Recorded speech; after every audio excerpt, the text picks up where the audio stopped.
Agora sim.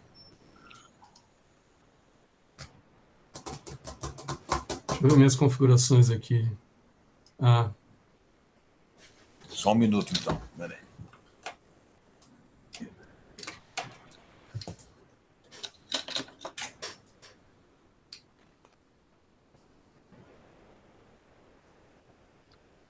Agora sim. Podemos começar, então? Podemos. Vamos lá. Muito prazer. Para quem não me conhecia ainda, eu me chamo Gustavo Ribeiro de Vasconcelos.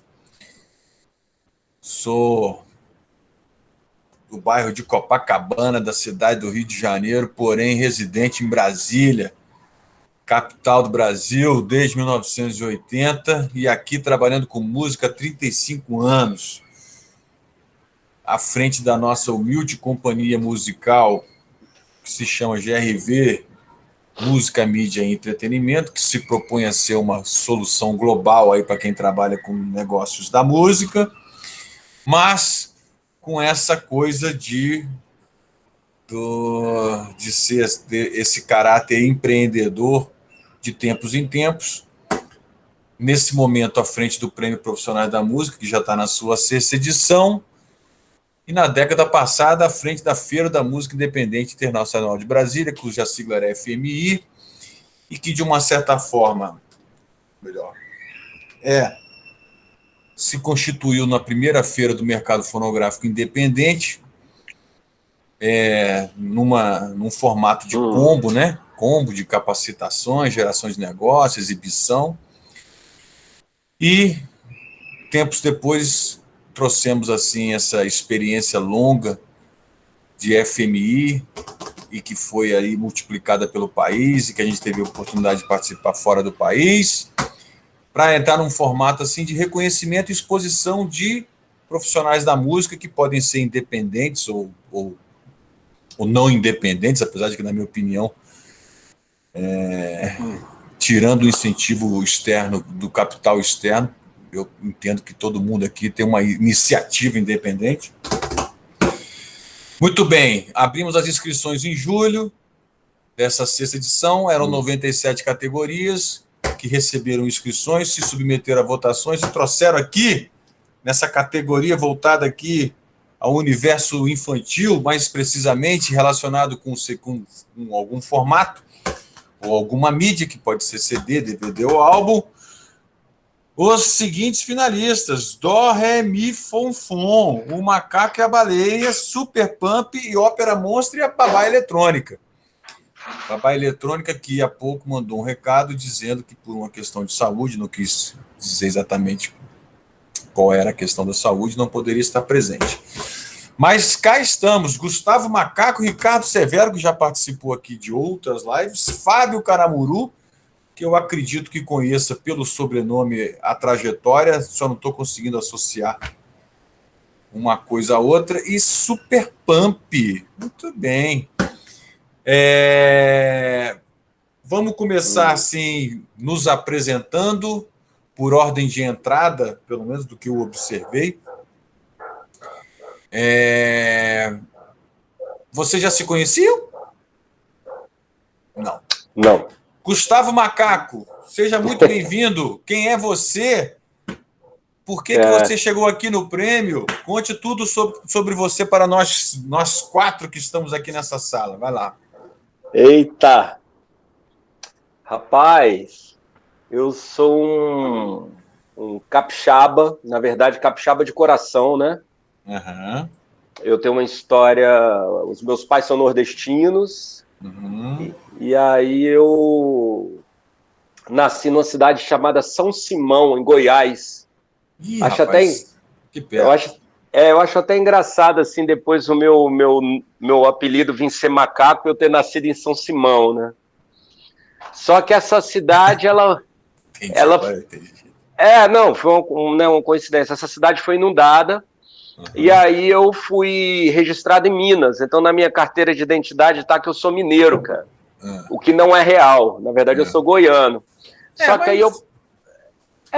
Só que aí eu passei a minha vida no Espírito Santo, uma boa parte da minha vida no Espírito Santo, me fiz artista no Espírito Santo, em Vitória, então eu me coloco como um artista capixaba, no fim das contas. Legal. Só que nos últimos 10 anos, eu morei no Rio de Janeiro. Nos meus últimos 10 anos, eu morei no Rio de Janeiro. Mas você continua no Rio nesse momento, né, Gustavo?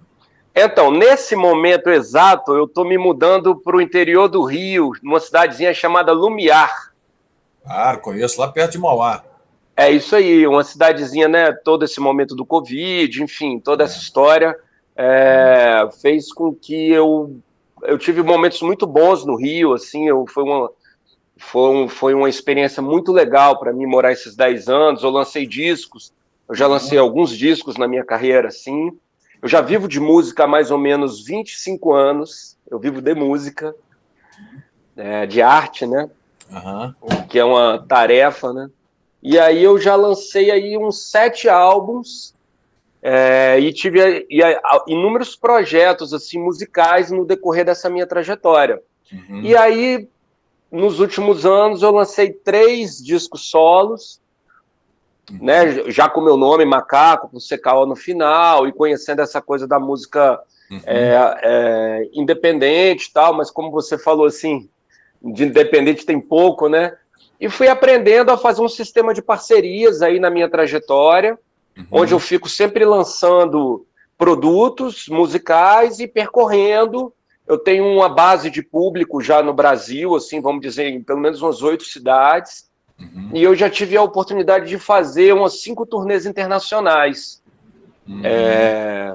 Então eu fui criando aí o meu jeito de trabalhar com música, né? Eu fui criando a minha história, um sistema de parcerias. E hoje eu me dedico muito à escrita também, eu sou compositor, gosto muito de escrever. Eu acho que a escrita é uma coisa forte na minha vida, assim. E no meio disso tudo, cara, eu tive um casamento que se separa, que eu tive uma filha nesse casamento, né? E aí eu me separei. E na hora que eu estava nesse processo todo de separação, que é um processo complicado, eu tive a ideia de fazer Na verdade, eu não queria fazer um disco, não. Eu queria dar um jeito que a minha filha não se esquecesse de mim, cara. Ela era muito novinha. E aí ela me fazia umas perguntas. Ah, pai, quem é Deus? Quem é esse tal de Deus que vocês falam tanto? Como que é esse barulho do mato? Ela me fazia umas perguntas. Aí uma vez eu falei assim, filha, eu vou te levar para um estúdio e você vai gravar essas perguntas para mim, cara. Essas perguntas que você fica me fazendo. Aí eu deixei ela 40 minutos lá no estúdio falando, cara. Aí ela fez oração para salvar a humanidade, falou dos bichos, cantou não sei o quê. E aí depois eu peguei esse material e falei, cara, a partir disso eu vou gravar um disco infantil. E foi engraçado porque, assim, nessa luta de viver de música, de lançar trabalhos, de buscar feats, oportunidades, a gente sempre põe tanto gás, né? De know-how, de conhecimento, de horas, trabalho. Mas especificamente esse disco infantil, que é o que está me trazendo aqui, foi uma coisa que eu não pensei nada disso, cara. Pensei nada disso. Eu simplesmente queria eternizar minha relação com a minha filha. E aí eu fiz esse disco e eu não divulguei nada desse disco, cara. Igual eu divulguei meu trabalho 1000 vezes, mas o meu disco infantil eu simplesmente coloquei ele nas plataformas digitais. E para minha surpresa, ele é o meu disco mais ouvido, cara. Ele é o meu disco mais ouvido, sem eu ter feito ação nenhuma com ele. E aí eu comecei a receber muitas mensagens mesmo, assim, de famílias, de pessoas que ouviam e se emocionavam. E é muito engraçado, assim, né, ter visto um trabalho que eu pus tão pouco esforço, mas ele era tão, acho que ele carregava um negócio tão forte, assim, porque eu olhava para os projetos infantis, né? Quando eu via assim, eu falava, pô, muita gente faz projeto infantil, mas não fala a linguagem da criança. Às vezes acaba falando até com os pais da criança, né? Tem muitos projetos que são até mais direcionados para os pais, assim.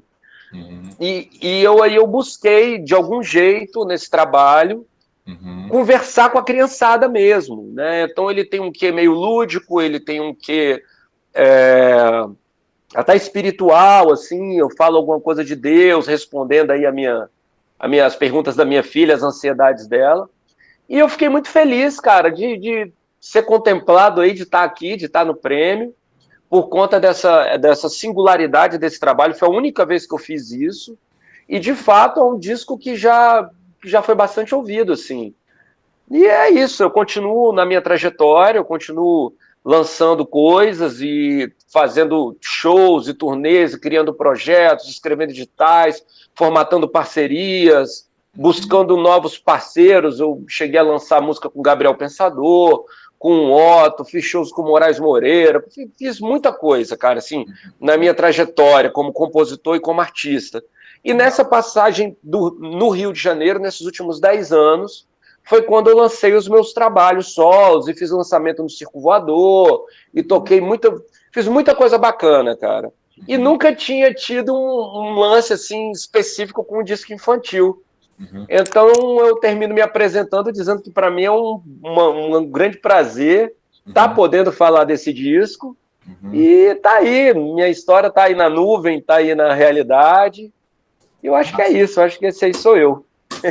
Muito bom. Agora vamos falar aqui, descendo aqui para a esquerda, com Fábio Caramuru, que é um nome que eu certamente me lembro de algum lugar, que eu ainda não estou lembrando de qual, mas até a gente começar a ouvir, eu vou certamente aí sincronizar em alguma nessa minha dúvida. Vamos lá, Fábio, seja bem-vindo. Da onde você fala? Fale sobre você. Seu áudio está mutado.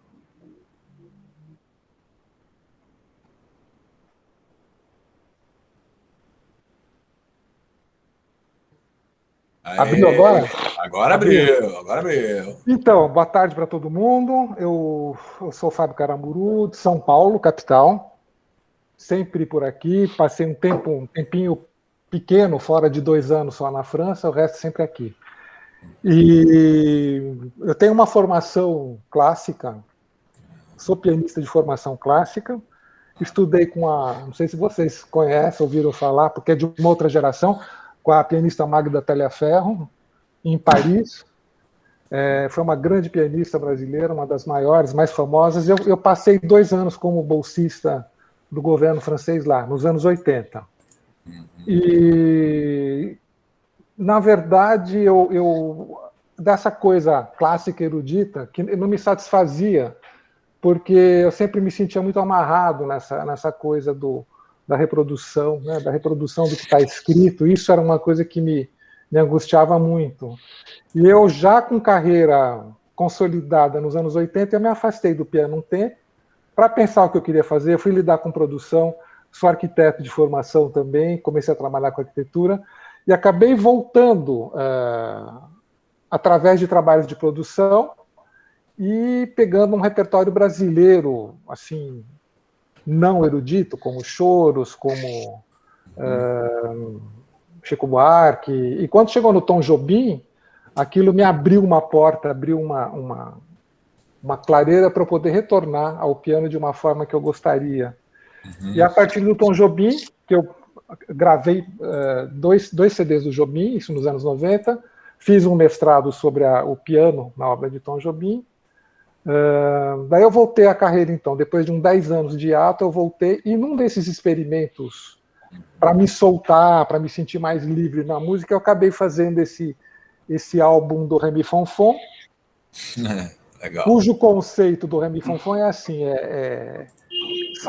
são 27 cantigas das mais famosas brasileiras, e nessas cantigas eu procurei fazer uma coisa pianística muito simples, muito delicada, sendo que qualquer criança ou qualquer pai e mãe de criança consegue cantar junto com a letra. Então não fica uma coisa assim... ela é instrumental, mas ela serve de base para uma criança eventualmente aprender a letra. Então vinha o encarte, já faz 20 anos, quase 20 anos, foi 2002, vinha o encarte com as letras, respeitando sempre a prosódia da articulação das letras, e junto um jogo da memória, com as imagens. Cada canção tinha um ícone próprio, uma dupla de cartelas para a criança brincar e criar jogos, adivinhar que música é, alguma coisa assim do gênero, né?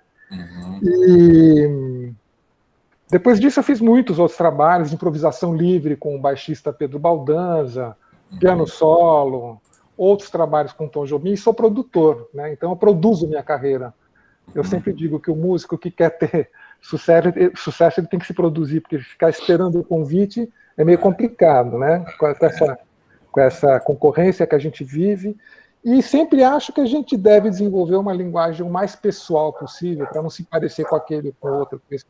Então eu consigo fazer, atualmente, tanto um trabalho erudito, continuo fazendo erudito, sou solista de orquestra, toco na Sala São Paulo, já toquei na Sala São Paulo 12 vezes nos últimos 5 anos. Eu tenho um duo de pianos também, que faz música brasileira, com o pianista Marco Bernardo. E esse trabalho do Ré Mi Fon Fon é um trabalho que eu fiz assim no hiato, justamente num período que eu estava um pouco ocioso, e eu queria fazer uma coisa delicada, uma coisa assim para ouvir com tranquilidade, com calma, e tive essa ideia. E o diferencial desse projeto é que ele tem todo um trabalho de sound design que se mescla com as canções. As canções são curtas, tem umas que duram menos de 1 minuto, algumas 2 minutos, mas o total do álbum eu acho que dá, se eu não me engano, 28 minutos. É bem curto. E é um trabalho que me deu muita felicidade, assim, porque tive muito retorno também de pessoas que não me conheciam, de pais de crianças, né? E acabou sendo lançado no Japão agora pelo selo Flau também, em 2018.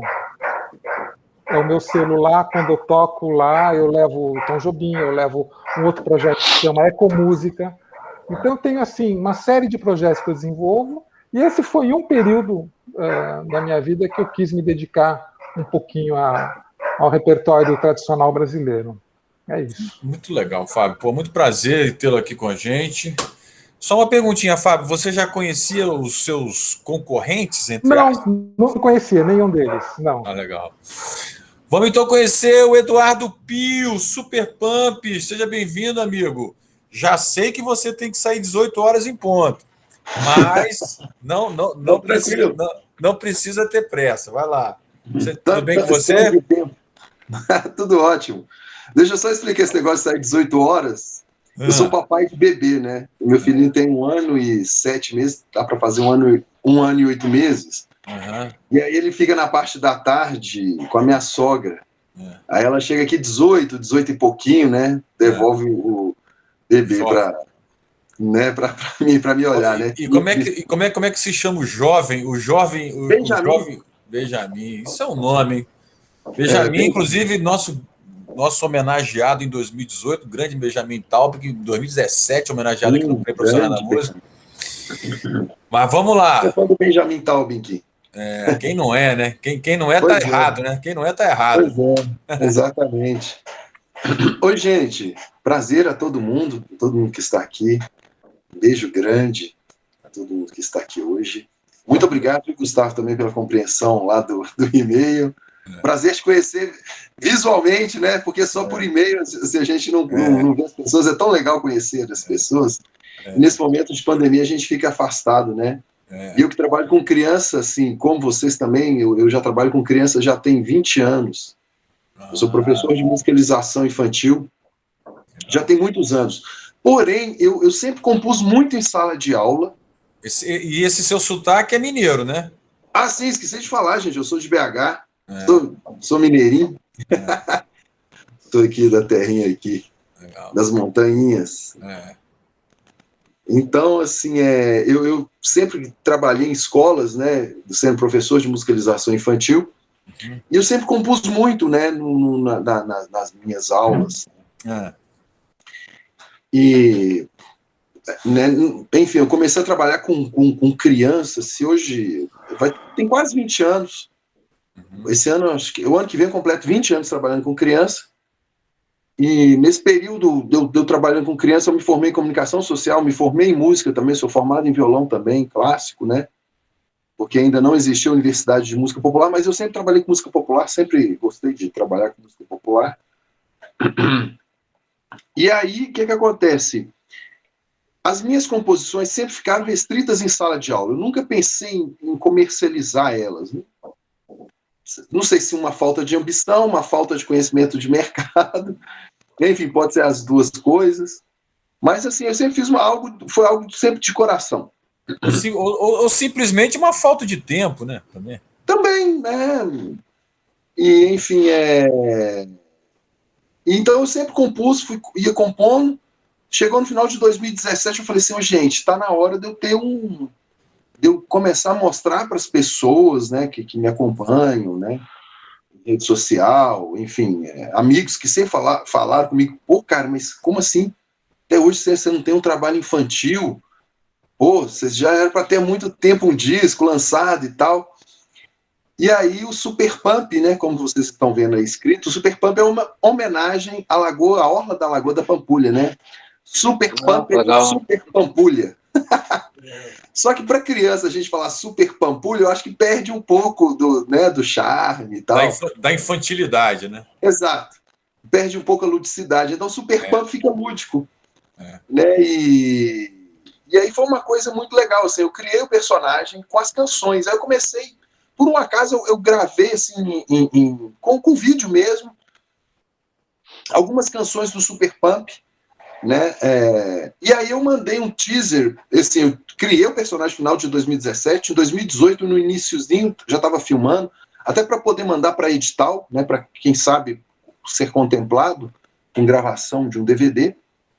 E aí nisso eu mandei para um produtor, falando, e aí, cara, o que você acha desse meu trabalho? Aí o cara ficou louco, eu falei, não, cara, você precisa tocar aqui no evento meu aqui. Aí o Super Pump, quer dizer, aí eu falei, meu Deus, eu nem estava pensando ainda em fazer shows com o Super Pump, né?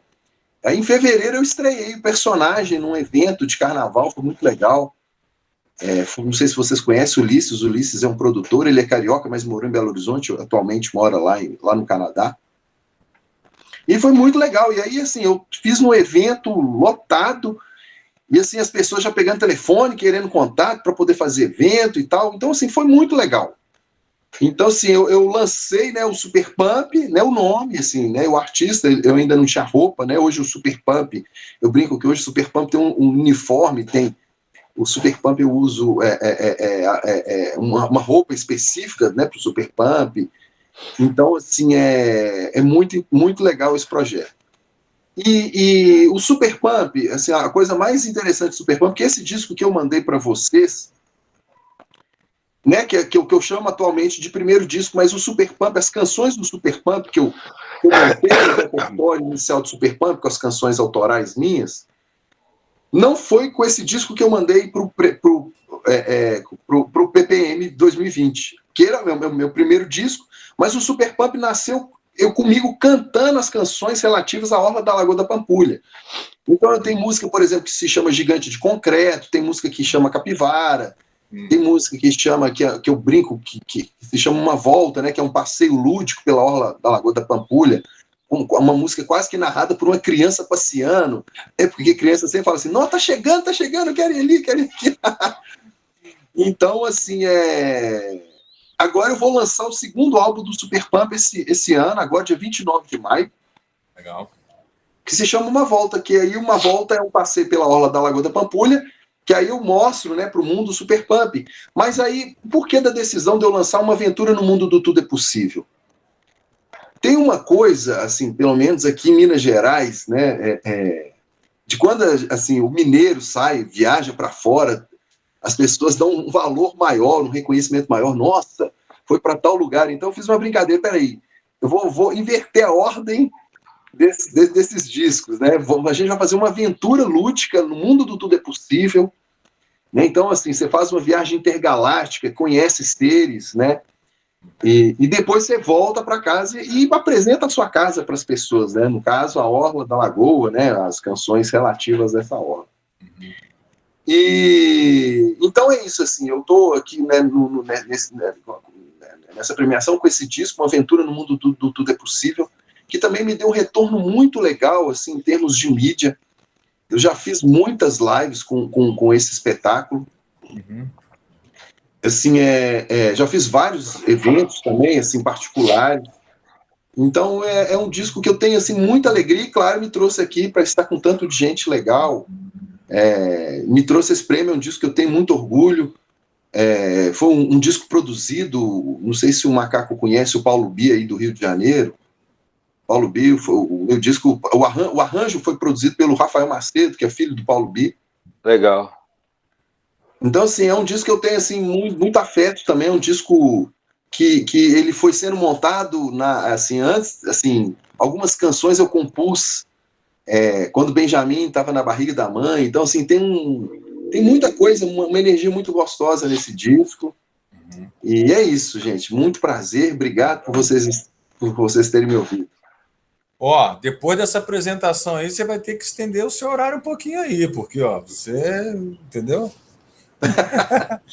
Vamos aqui falar sobre Ópera Monstra com o Ricardo Severo. Tô brincando com você, viu? Claro, tranquilo.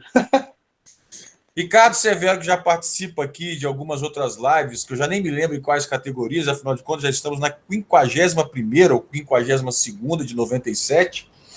Só deixando aqui para a galera que não participa aqui pela primeira vez, o objetivo dessas lives é justamente a gente manter assim, justamente isso que o Eduardo falou, assim, gostaria de conhecer, pô, Gustavo, prazer de conhecer pessoalmente. Então, assim, essa coisa da pessoalidade, de ser uma premiação onde todo mundo se conhece, onde todo mundo é profissional, ninguém é concorrente, somos todos pessoas a fim de estar aí coexistindo.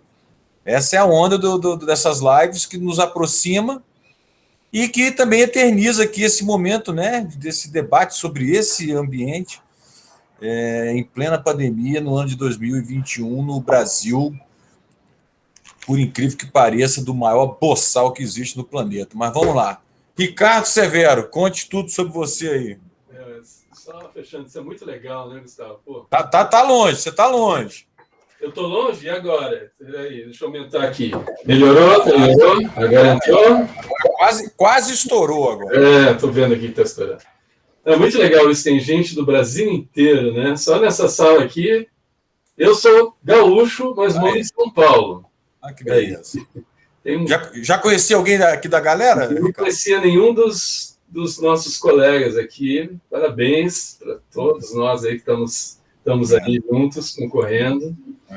Enfim, eu comecei lá em Porto Alegre nos anos 1980, tocando, fazendo show. Eu tocava com alguns artistas de lá, tem o Bebeto Alves, que é um cantor-compositor, a Adriana Calcanhoto, que, enfim, agora está no Brasil, o Joe Eutanásia, também, que foi um grande cara, um grande parceiro. Mas eu comecei muito cedo a fazer trilha sonora também. No meu primeiro ano assim, quando eu comecei a tocar, eu já fui chamado para fazer uma trilha sonora para uma peça de teatro. E de lá nunca mais parei de fazer trilha. E acabei deixando os palcos como músico. E agora, praticamente, eu só produzo outros trabalhos de outras pessoas e faço muita trilha para teatro, cinema, TV, dança, internet, podcast agora, né? Enfim. E a Ópera Monstra, ela surgiu de uma parceria que eu tenho há 30 anos com um grupo de teatro de Porto Alegre, lá, chamado Companhia Teatro de Extravaganza. Fiz várias peças, tanto adultas quanto infantis, com eles. E é um grupo muito legal, super premiado. Acho que é o segundo grupo mais antigo de Porto Alegre. E a Ópera Monstra foi uma encomenda da diretora do grupo para eu escrever o texto, porque eu também sou escritor nas horas vagas e dramaturgo bissexto. Faço musicais, principalmente eu estudo dramaturgia de teatro musical. E nesse trabalho, enfim, eu questionei a diretora, que fazia um tempinho que eles não faziam musicais infantis, não faziam nenhuma peça infantil. Eu perguntei para ela por que ela não fazia. Por enquanto não surgiu nenhum texto que me interessasse. E eu provoquei ela, o que você gostaria de fazer? Eu queria fazer um espetáculo sobre monstros. E aí eu escrevi a Ópera Monstra para eles, e foi muito legal, assim, porque como a gente tem muita intimidade, eu tenho muita intimidade com esse grupo, eles abraçaram o projeto na mesma hora, e eu fiquei nessa viagem entre Porto Alegre e São Paulo, porque eu já morava aqui, né, fazendo a trilha desse espetáculo. Então eu levava todo o meu kit estúdio portátil para lá, que era um notebook com o meu Logic instalado, um tecladinho portátil, chegava lá e fazia todo um trabalho de processo com eles em loco, para fazer toda a parte da música incidental, mas as canções, obviamente, eu já estava escrevendo junto com o texto que já estava pronto. Então, foi um trabalho meio duplo, assim, que eu acabei fazendo, que eu tinha que fazer a direção musical. E aí depois, na hora de gravar, foi uma diversão, claro. E aí saiu esse álbum, que eu joguei nas plataformas, junto com um outro álbum que a gente já tinha gravado de um outro espetáculo que eu tinha feito com eles também, que era Por um Punhado de Jujubas. E a Ópera Monstra é isso, era uma ideia de fazer um grande melodrama musical, então aqueles espetáculos com aquele tipo de linguagem, das mocinhas. Então tudo se passa num castelo, a heroína é uma vampirinha de 200 anos, mas com um corpinho de 180. E o grande vilão é uma múmia, que quer roubar os poderes da vampira para viver eternamente, porque ele está se desmanchando. E aí tem a preceptora da vampira, que é uma mulher licântropa, uma mulher lobisomem, e tem o afilhado da múmia, que vai com ele visitar o castelo, que é um monstro de Frankenstein, teenager. E a grande brincadeira é essa, porque eu reuni assim, todas as gírias possíveis da garotada, e o monstrinho teenager, ele só fala usando gíria, ninguém entende ele. Claro, a vampirinha entende, porque ela também, teoricamente, é uma vampira de 200 anos, mas é uma teenager. Mas foi muito legal, porque quando eles montaram, eu ficava nessa dúvida, aí, será que eles vão entender alguma coisa? Cara, a criançada se divertia, os adultos não entendiam quando o monstrinho teenager falava, e a garotada dava risada, dava gargalhada, era muito legal. Foi muito legal. E eu também quis fugir um pouco dessa linguagem que a gente já conhece, de música infantil, porque eu acho que tem várias... As crianças têm uma audição muito misturada, né? Tem muita garotada que escuta rock, e eu acabei saindo um pouco fora dessa linguagem tradicional e fiz todas as canções com a linguagem das bandas de rock indie. Então tem muitas guitarras, tem um pulso muito forte nas músicas, é muito divertido. E o que mais me impressionou foi uma amiga minha que levou a filha dela, que tinha 3 anos de idade. Ela chegou para mim, será que eu posso trazer minha filha? Pode. Isso lá em Porto Alegre, quando eles estrearam. Ela me ligou no dia seguinte, dizendo que a filha tinha acordado de manhã enlouquecida, tinha passado o dia anterior, depois saiu contando a história, acordou contando a história para ela, não só entendeu tudo, como ela repetiu a história várias vezes, do início ao fim. Eu fiquei muito feliz com isso, enfim, de estar trabalhando. Tinha feito eu fiz muitos trabalhos com esse grupo, muitos musicais infantis. Eu sempre pegava os textos que eles me traziam e, enfim, pegava metade do texto e transformava em música, virava um musical, e eles me deixavam livre para fazer isso. Mas foi a primeira vez que eu escrevi o texto inteiro para eles. Então foi um grande desafio, foi muito legal de fazer, e a receptividade que eu tive do público infantil, que foi que foi assistir, nossa, isso foi muito legal. O espetáculo teve ótimas críticas, E eu espero que com o musical agora gravado, com o álbum nas plataformas, ele tenha uma vida mais longa, né? Tenho muita vontade de remontar ele aqui em São Paulo, já tem até elenco, mas vamos ver. Agora, no meio da pandemia, não dá para a gente fazer nada. Dá para a gente fazer esses trabalhos todos online, como a gente está fazendo agora. Muito bom. Mas acho que é isso. Mas, boa, tá ótimo. Temos aqui 4 legítimos representantes, assim, em primeiro lugar, de altíssimo nível musical, tanto do ponto de vista composição, como do ponto de vista da produção, né? Gerações diferentes, né? Regiões diferentes, alguns com foco assim, muito claro em histórias com personagens e etc. Né? Enfim, essa categoria ela surgiu no Prêmio Profissional da Música porque as pessoas falaram assim: Gustavo, você precisa contemplar as pessoas que trabalham com público infantil. No primeiro momento, a gente abriu uma categoria voltada para projetos musicais educativos. Mas a gente via, né, que o público infantil ainda era um consumidor de conteúdo em algum formato, seja CD, DVD, e hoje em dia também no streaming e tal, não sei o quê. E como tem muita gente produzindo muita coisa para o público infantil, eu falei, esse ano eu vou tacar essa categoria em que a gente coloca assim, produções musicais associadas a um formato e vamos ver o que vai dar. Não imaginava que na primeira edição viria um nível alto como esse que se apresenta aqui agora.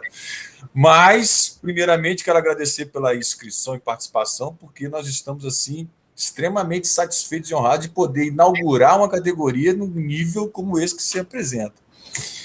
Agora, por outro lado, já começando o nosso debate aqui entre vocês, todos os anos o prêmio tem um slogan, um tema, uma coluna cervical que ele tem como preocupação discutir. Esse ano é do analógico ao digital, viva o direito autoral. Considerando que todos vocês são autores, como é a rentabilidade, ou como é a atividade, né, do ponto de vista de arrecadação, de proteção, no que se refere a direitos autorais, especificamente trabalhando com o universo infantil. Existe algum valor percebido por vocês de maior rentabilidade com os trabalhos que vocês botaram aí à disposição, ou isso não existe, ninguém viu, ninguém percebeu? Como é que é essa relação autoral? Porque o Fábio gravou outros autores, né? Já os demais foram os seus próprios criadores, então eu queria saber, assim, vale a pena ser um compositor para o universo infantil, do ponto de vista financeiro, do ponto de vista, enfim, criativo? O que faz vocês se envolverem com isso? O meu amigo Eduardo está aqui levantando o dedo, pode levantar a mão. Vamos começar pelo Eduardo, vai lá. Agora vamos agora então, aumentar o ritmo, hein? Eu acho que a questão financeira, né, de uma forma em geral, do trabalho infantil, eu acho que é viável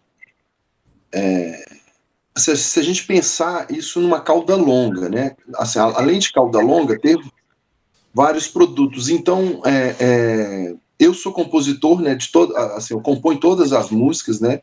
Não tem nem parceria, tudo letra, adoro escrever letra, adoro fazer a questão da melodia, dos ritmos. O Super Pump, né, desde quando ele nasceu, na verdade, assim, né, o Super Pump me rentabilizou já, por exemplo, trabalhos como musicalização infantil, fazer oficinas, e a própria questão do disco, eu ter lançado o disco, isso me propiciou assim, um ganho através de editais. Com relação especificamente a questão de direito autoral. De direito autoral especificamente, né, que eu ia tocar, eu, por exemplo, ontem eu resgatei do que não é um valor significativo, né? Das plataformas digitais, $9, deve dar R$45. Eu ainda, assim, vou falar no meu caso, eu ainda tenho que aprender a trabalhar melhor essa questão das plataformas digitais.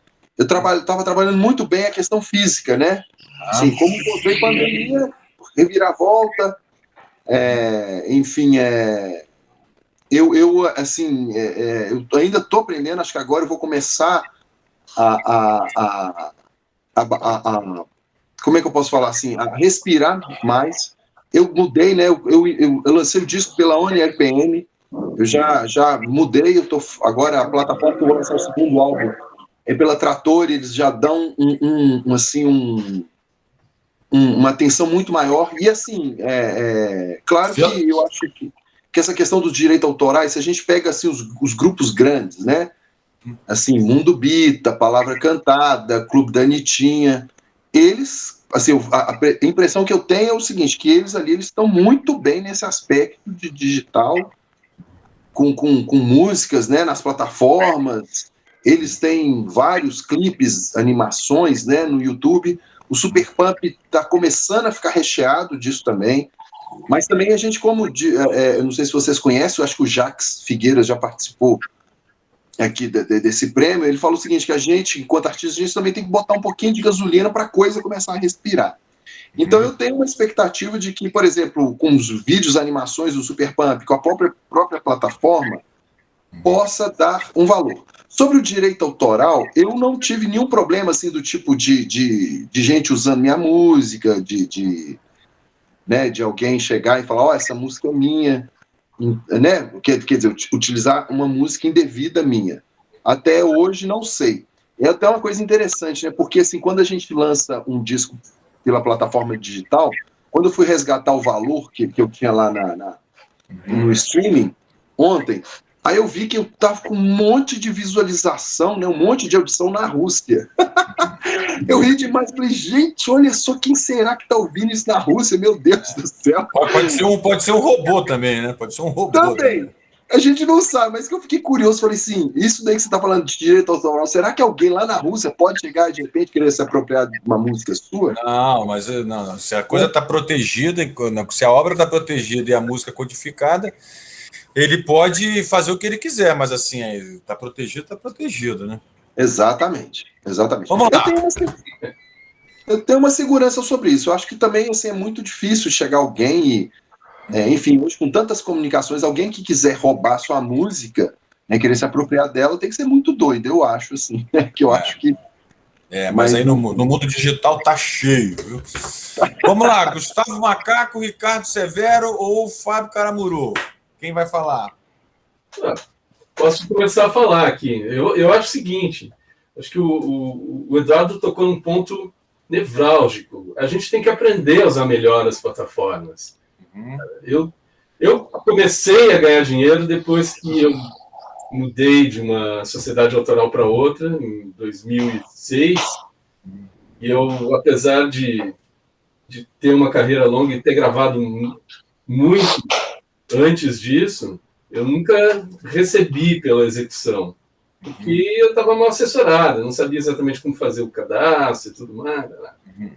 Agora eu mesmo faço os cadastros das minhas músicas, eu organizo tudo, mas eu não estou ainda ganhando dinheiro por pouco tempo nas plataformas, né?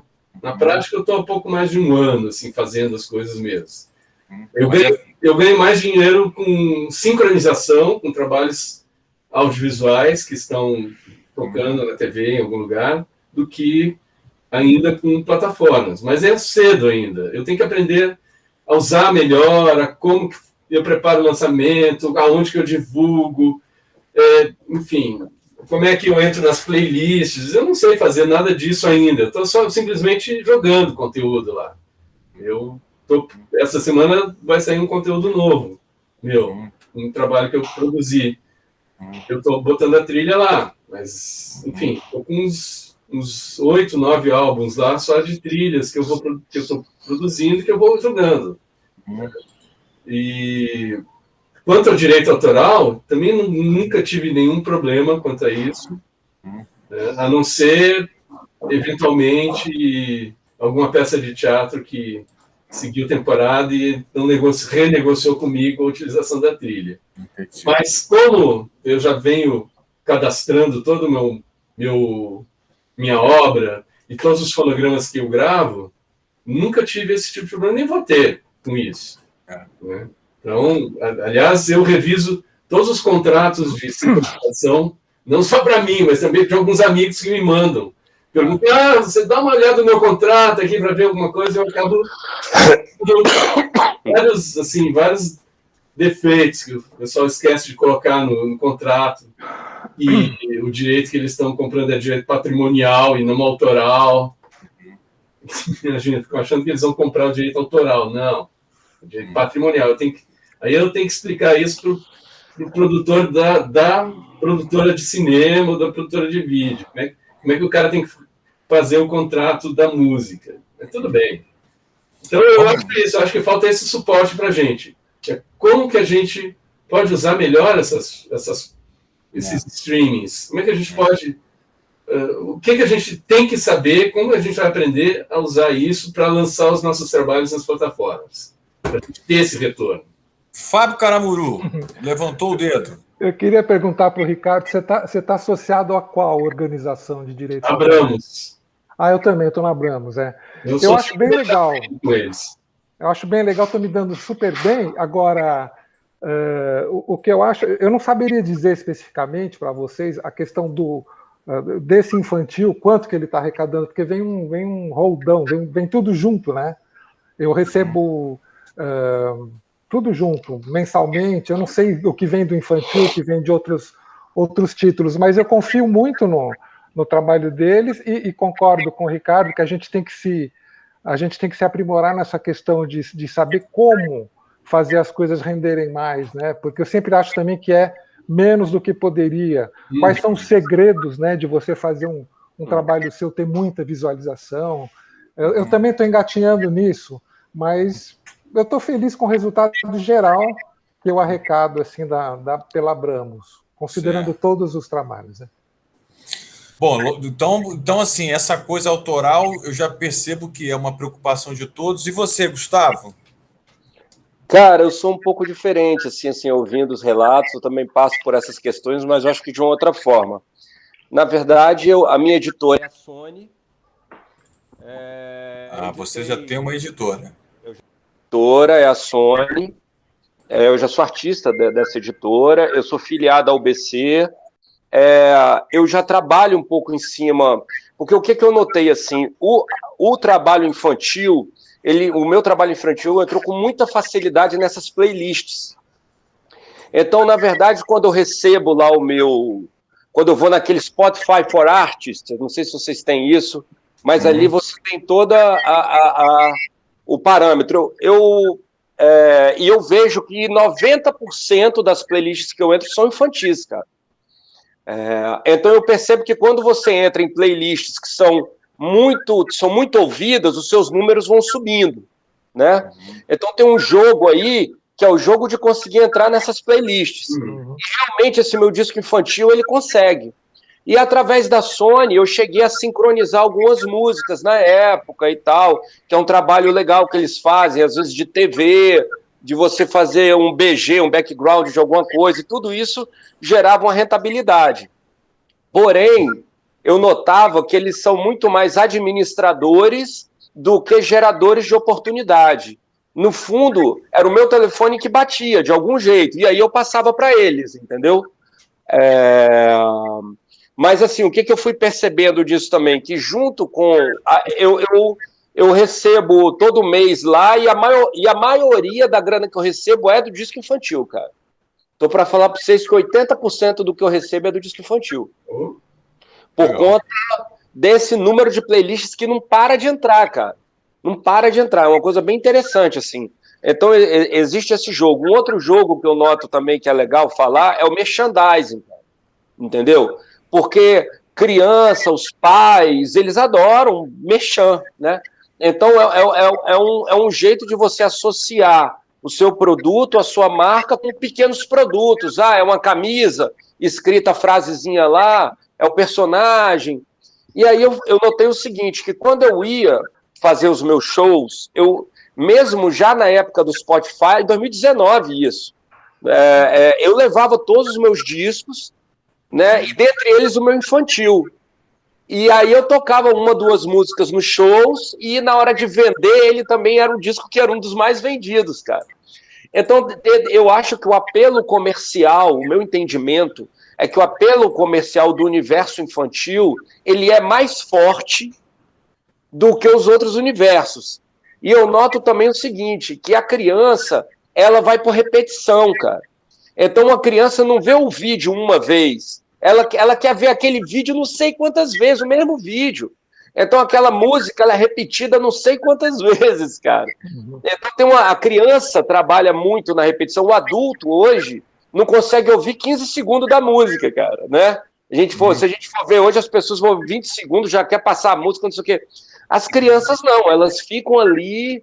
Então, no meu caso, assim, eu acho um bom negócio.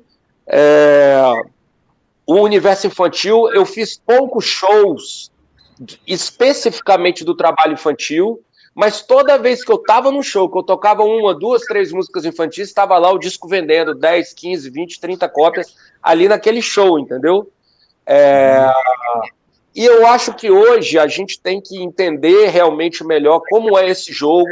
É um jogo diferente, porque o Spotify, as plataformas digitais estão virando uma fonte de renda, então tem que ter um investimento nelas para cada vez mais essa renda voltar, cara.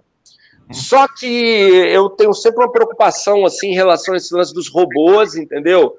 Porque eu noto que esse jogo também cada vez vai ser mais jogado, e eu achei que as plataformas digitais estavam conseguindo brecar um pouco esse jogo das redes sociais. Mas eu já estou assistindo que não, que tem muita gente também comprando ali os plays e não sei o quê. Então, enfim, o que eu tenho para dizer eu sempre acho que a gente pode ser bem melhor remunerado, mas hoje, com certeza, a maior parte da minha remuneração de plataformas digitais vem do disco infantil. Isso é um dado muito interessante, hein? Isso é um dado muito interessante. Posso fazer uma pergunta para o Gustavo? Para qual, Gustavo? O Macaco. Então agora eu já posso ir pegar um cafezinho, deixar vocês aí. Fica aí, mediador. Como é? Então, eu quero saber o que você acha que fez com que as suas músicas entrassem nas playlists? Qual foi a arte? Assim? Eu só quero, lógico, antes do Gustavo preparar aí a resposta, eu quero só assim deixar registrado assim essa diferença de depoimentos, né? Apesar de estarmos falando da mesma coisa, como que a percepção e a atuação, né, pode ser de formas diferentes, né? Assim, o Fábio e o Ricardo meio que se apoiam nas sociedades de direito diretamente, meio que trabalhando diretamente. O Gustavo via uma editora multinacional e o Eduardo, né, o nosso amigo Super Pump, ainda assim meio embrionário nesse movimento. Eu só queria dizer uma coisa sobre isso daí, que era o motivo da minha pergunta. É que a gente tem um crescimento de consumo de streaming na área infantil anormal. Só que o que se ganha ali, no que se refere a direito autoral, é muito pouco. Mas esse muito pouco só se ele tiver devidamente protegido e registrado. Então, a ideia aqui era só saber como é que vocês lidam com isso para a gente não perder de vista a grande importância de se proteger essa obra, independente se ela está dando alguma coisa hoje ou vai daqui a 10 anos. Vai lá, Gustavo. Qual foi a pergunta, meu velho, sobre playlist? Como é que você acha que as suas músicas assim entraram nas playlists? Assim, qual foi o start? Assim, quando você começou a perceber que entrou na primeira playlist e depois... Cara, eu comecei foi o seguinte, eu tenho uma música que eu lancei com o Gabriel Pensador, chamada Passaporte para a Fé, que foi a primeira vez que eu bati quase 1 milhão de plays.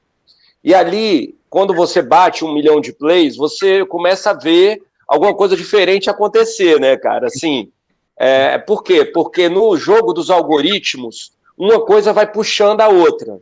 Sim.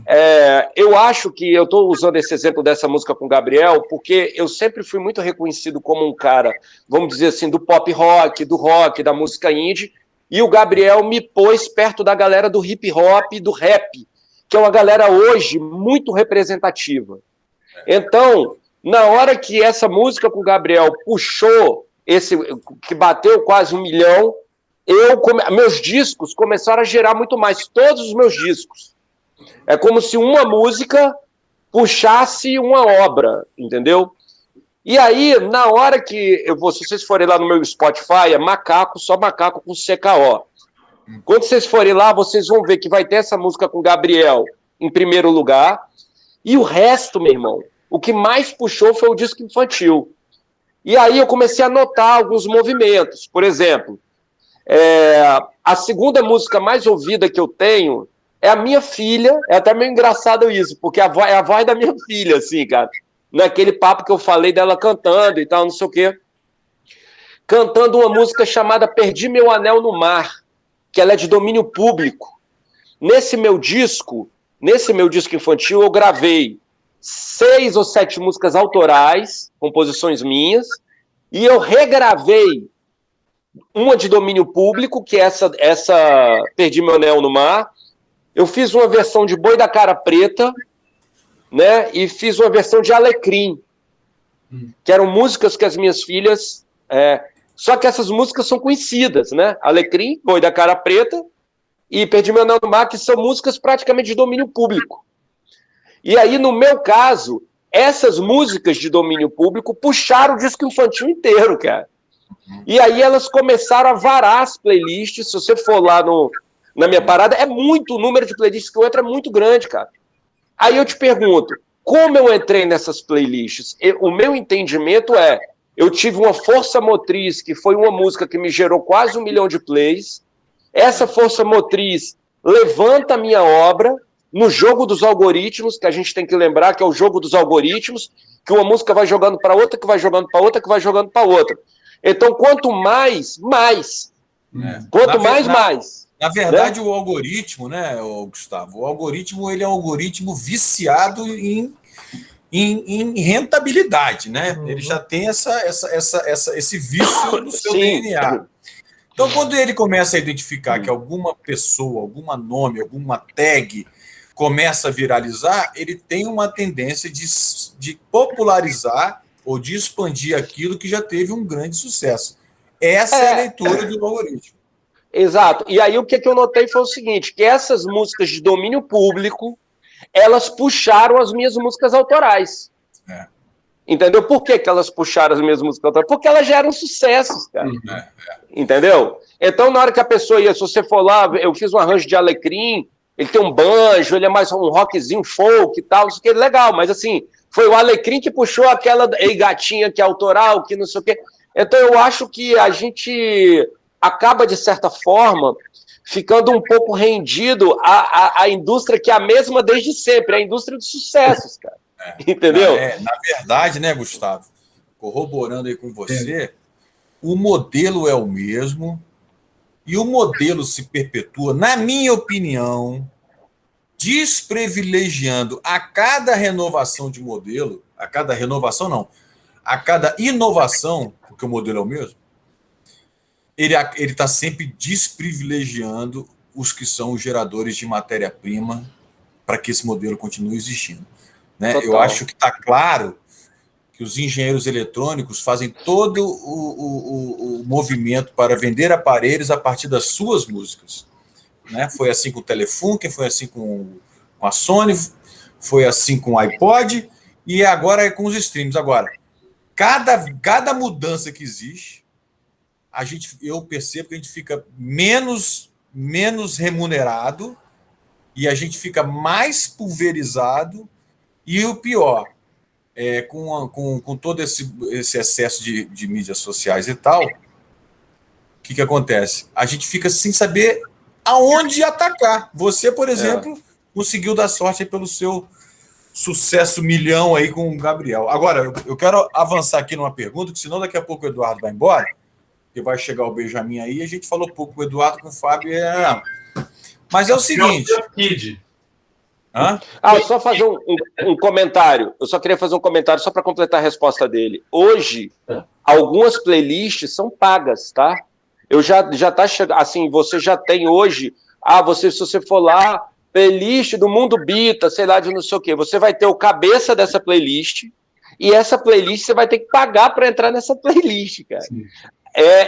Assim, eu tô querendo entender melhor como funciona isso, estou exatamente nesse momento, porque eu estou gravando um trabalho novo, a Warner está fazendo um namoro comigo, e eu quero entender, nesse novo jogo, como que é, inclusive, esse jabá de playlist, para eu pelo menos saber como é que é, porque a galera tá jogando esse jogo.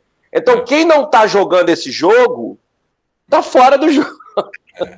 Deram um jeito de recriar o jabá também, né? Deram um jeito de recriar o jabá. E esse jabá hoje tá na mão de quem é o dono das playlists, cara. Eu não acho que tá fora do jogo, mas tá jogando um outro jogo, né? Vamos lá, vamos às opiniões aqui do seguinte ponto, gente. Criar para público infantil é uma outra viagem, né?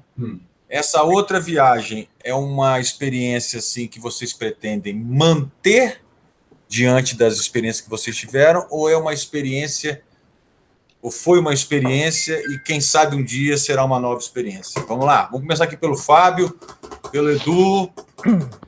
De uma certa forma, eu continuo essa viagem com um novo projeto que se chama Ecomúsica. No Ecomúsica eu pego, eu trabalho, eu uso como material de composição os sons da natureza. E em princípio, eu tenho lidado com aves, com pássaros.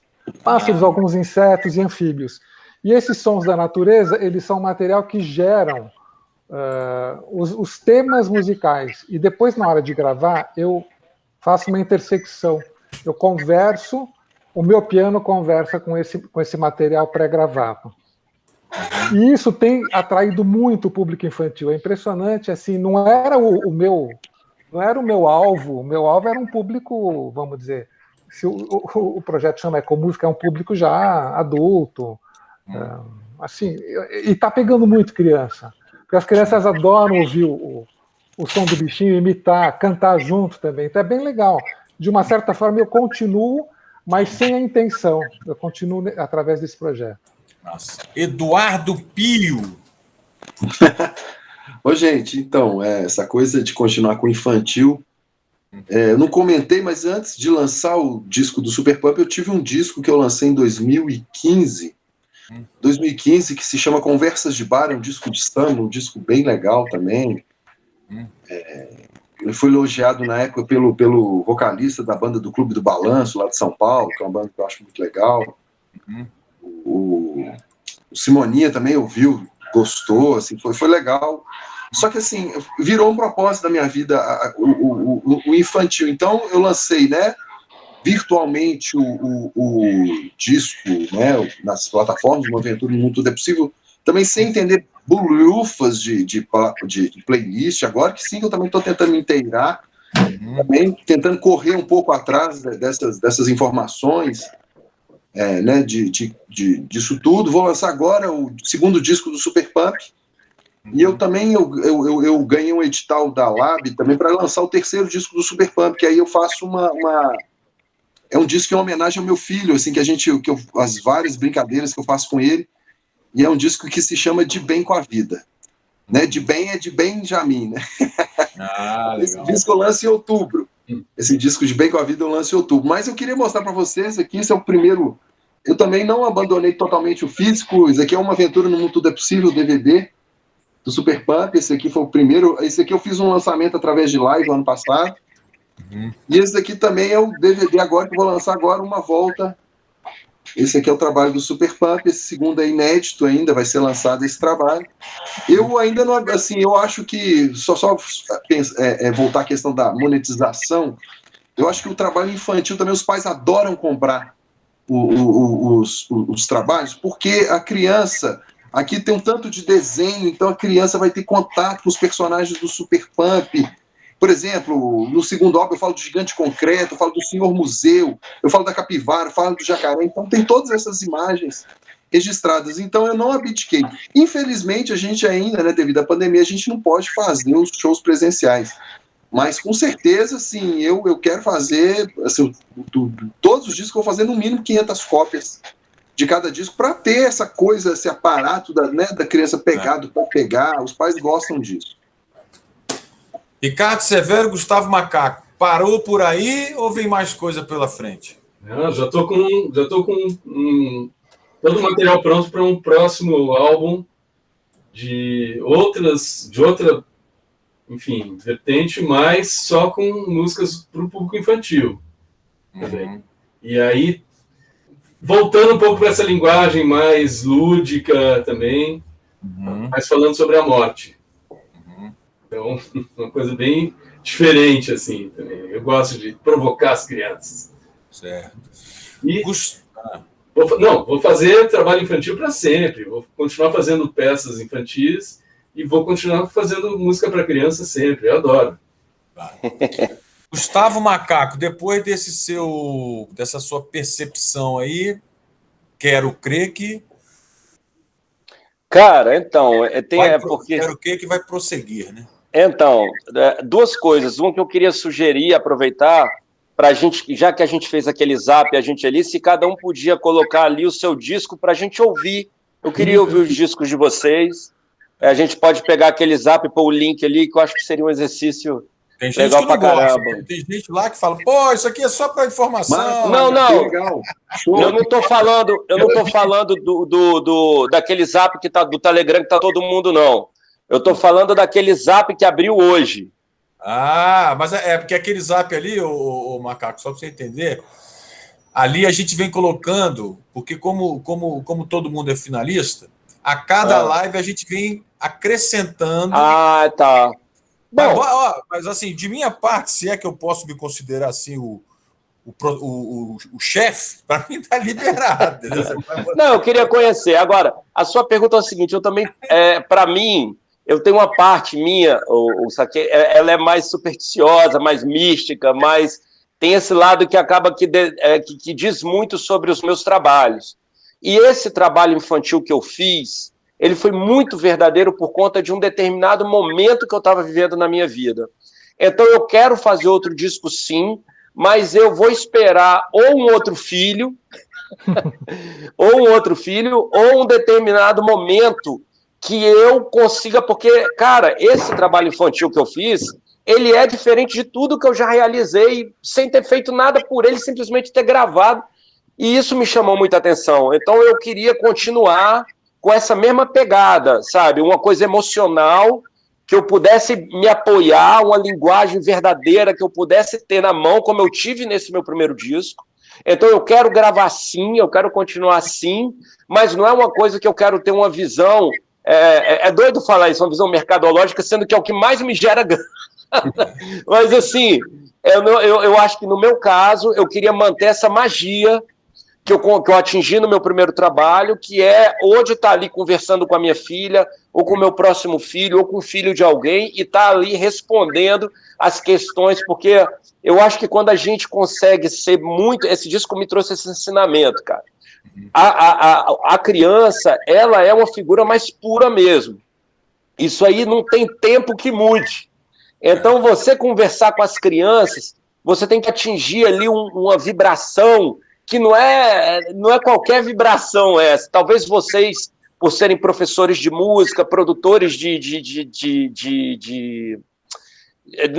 projetos infantis, vocês estão lidando com isso com muito mais naturalidade, muito mais cotidiano que eu. Mas para eu entrar nessa vibração, cara, eu vou precisar sentir um negócio de novo, e eu acho que eu vou sentir e vou gravar. Então eu quero fazer sim, quero continuar assim, porque foi o disco que mais me deu coisas boas, assim. E outra coisa, você poder ouvir dos pais, vocês todos devem ter vivido isso, né? Ouvir dos pais, ouvir das crianças, é um tipo de negócio diferente mesmo, cara. E eu quero repetir isso na minha vida sim. Só que pontualmente. Olha só, são 18 horas e 10 minutos do dia 3 de maio ou do dia 4 de maio? Dia 4 de maio. Dia em que começou aqui em Brasília, mais precisamente num lugar chamado Congresso Nacional, mais precisamente ainda Senado Federal, né, aqueles discursos que, assim, beiram uma coisa que eu não sei nem nominar. Mas o fato é que é o seguinte, me preocupa muito essa coisa nacional que nós estamos vivendo quando a gente pensa nas próximas gerações. É por isso que eu, assim, à frente do prêmio, gosto muito de privilegiar algumas categorias, principalmente essas que estão voltadas para a educação e para a educação infantil. A gente quer muito evoluir nas próximas edições. Eu acho que eu já falei aqui, se não falei, falo novamente, que nós estamos divididos em pilares, né, de criador, criação, produção e convergência. Nós vamos abrir um novo pilar, que vai ser o pilar da educação na próxima edição, enchendo de categoria voltada para justamente formação, capacitação, etc. Para a gente, né, fazer um panorama muito maior e mais rico gradativamente. Hoje, eu queria pedir desculpa a vocês, porque eu fui convidado pelo curso Música e Negócios, lá do Rio de Janeiro, da PUC do Rio de Janeiro, para proferir uma palestra agora às 19 horas, justamente sobre o Prêmio Profissionais da Música. Por incrível que pareça, o curso Músicos e Negócios, eu acho que isso aqui é um case que merece ser uma palestra, e eu vou fazer uma palestra logo após a palestra do pessoal do vídeo da Anitta. Enfim, por conta disso, eu queria tirar aquela fotinha assim para celebrar esse nosso momento e coletar aquela respostinha para aquela frase que o Ricardo já cansou de responder, que é aquela frase que a gente bota lá assim: o que é ser um profissional da música? Pergunta fácil, resposta mais fácil ainda. Antes, porém, já vou botar aqui, ó, um print screen para tirar. Todo mundo sorrindo! Aê! Mas vou fazer com o meu celularzinho também, porque às vezes eu danço aqui nesse negócio. Aê, galera! Aê, galera! Essa vai ficar ótima. Essa aqui melhor ainda. Muito bem. Eu preciso escrever, então. Como o Eduardo estava precisando sair mais cedo, mas pelo visto o Benjamin ainda não chegou. Vamos lá, Eduardo. Eduardo que vai participar de outra live nessa semana, né? Isso mesmo, vou participar quinta-feira, participo dos espetáculos infantis também. Isso. Então vamos lá, Eduardo. Me diz aí, o que é ser um profissional da música? Eu acho que ser profissional além de pai do Benjamin. É viver, é trabalhar com o que você sonha. Eu penso assim, viver de música é trabalhar com o que sonha. Porque eu todos os dias eu estou motivado, todos os dias eu trabalho, todos os dias eu acordo feliz, todos os dias eu vou estudar um instrumento, vou estudar a voz, altamente empolgado, nunca estou desmotivado. Então é viver com o que sonha. Eu acho que trabalhar com música é isso. Olha, bicho. Bicho, não, desculpa. Olha, Eduardo. Mas assim, cara, belíssimas palavras, principalmente em tempos de pandemia. Vamos lá. Quem é o próximo? Além dessa paixão, né, que o Eduardo falou, que a gente tem que ter uma paixão pelo negócio, porque não é fácil, né? Os obstáculos são reais, são permanentes. Eu acho que é aquela máxima mesmo, a gente tem que se produzir.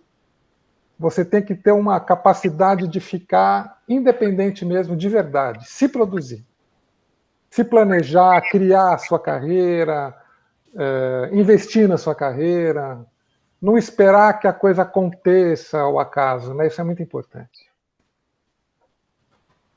Muito bem, olha só, hein? Esse depoimento aqui do Caramuru foi de quem realmente vive isso 24 horas por dia, né? Não, porque eu vou falar um negócio para vocês, né, gente? Assim, quando a gente faz uma realização dessa, né? Eu sou da música, né? E eu acho que o que dá sentido fazer um prêmio, no meu caso, é estar dentro do meu universo. Mas quando a gente coloca as informações do prêmio por aí afora, vem muitas pessoas que não são do nosso universo emitir opiniões, inclusive, que são de pessoas que desconhecem a nossa realidade. Eu quis fazer esse monte de live justamente para eu abastecer o mundo e ao prêmio e a mim, com um excesso de realidade nesse momento de pandemia, para a gente não se desconectar das nossas essências, porque a possibilidade da gente se perder, principalmente nesse momento, está muito grande, né? Vamos lá, próximo. Bom, eu já respondi algumas vezes, mas eu não lembro se eu respondi essa aqui. Eu acho que trabalhar com música é ter paixão e ser resiliente. Uhum. É verdade. Aí você falou uma verdade. Que não basta só ter paixão, né? Você tem que ser resiliente para suportar, para aguentar as dificuldades que a gente passa, os altos e baixos, porque é muito alto e baixo o tempo todo. Para fechar com chave de ouro, o nosso amigo Gustavo Macaco, que está de mudança para Lumiar, aquela terra tranquila. Tem um pianista que mora lá, que eu me esqueci o nome dele. É o Marcos Ariel. O Marcos Ariel mora lá. Ah, é Boa. Tive com o Marcos Ariel numa feira na Alemanha. Olha, e aí a gente saiu para dar uma volta em Berlim. Que companhia agradável. Nunca ouvi tantas histórias legais. Vai lá, Gustavo. Pô, quero conhecer, cara. Eu tô nesse momento aqui de conhecer a galera da região minha. Pô, Cara, ele vai ser o primeiro que você vai conhecer lá, porque ele toca lá em todos os lugares. Legal, cara. Cara, eu acho que é bem isso que todo mundo falou. Se eu tivesse que completar com alguma coisa, eu acho que viver de música é de fato você acreditar em algo maior, cara. É você acreditar que a gente não morre, cara. Que a gente deixa um legado, que a gente deixa uma história e que essa história ela se eterniza. E é uma coisa que eu acho que tem tudo isso que vocês falaram, essa resiliência, essa capacidade de se autoproduzir, tem tudo isso e tem essa vontade de não morrer, cara. Eu acho que quem vive de música consegue se eternizar de algum jeito, porque deixa a sua história cravada nessa vida ou em outras para quem acredita, cara. Galera, 18 horas e 17 minutos. Se forem ligar a televisão hoje à noite, não esqueçam de sintonizar no jogo do Flamengo. Não vejam nada sobre CPI, porque só teve coisa feia lá hoje. Enfim, brincadeiras à parte, olha, foi um prazer conhecer um a um. O Ricardo já conhecia. Gustavo, Fábio, olha, muito obrigado pelo carinho que vocês depositaram na tarde de hoje, que tem depositado porque a gente observa nas coisas relacionadas ao prêmio. O que seria, né, dessa premiação se não fossem os verdadeiros profissionais da música? É, para mim, um motivo de muita riqueza. Viva a fartura, vamos adiante. Força para vocês, cuidem-se. Tamo junto aí. Com Deus. Valeu. Hoje tem jogo do Galo, hein? Até mais. Oh, tchau. Tchau, tchau. Tchau.